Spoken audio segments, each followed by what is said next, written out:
Boa tarde, muito obrigado e bem-vindos ao Departamento de Estado.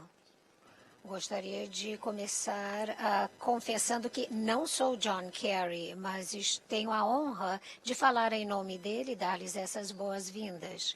Ilustres convidados. Our nation's first diplomat and one of the most brilliant scientific and literary minds in American history.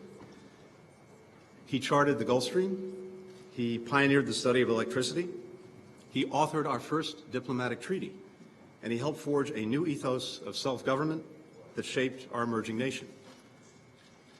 Franklin also really liked to have a very good time, and he would have lived for Carnival.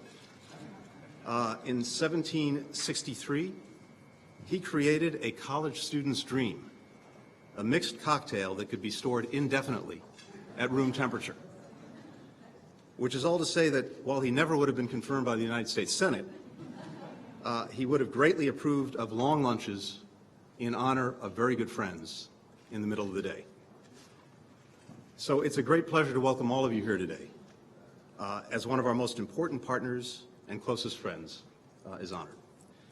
In a few days, the United States will celebrate our own Independence Day and reflect on a journey that is similar in many ways to the one charted by Brazil. Rich in diversity, resolute in spirit, Brazil and the United States forged nations that were united not by a single religion or heritage, but by a common commitment to the ideals of freedom and dignity.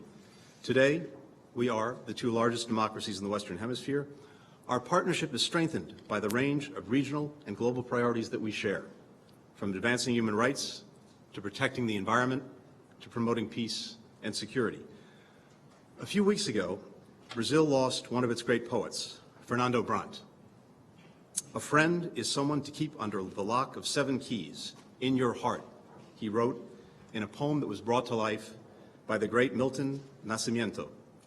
The piece of music is called America's Song, and nothing could better reflect or honor the deep and lasting friendship between the United States and Brazil. Every day, that friendship is energized by thousands of students, Brazilian students in the United States, American students in Brazil.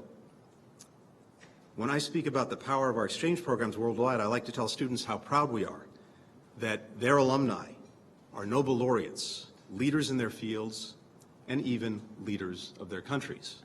And so it's a tremendous honor to be joined by one of those leaders today.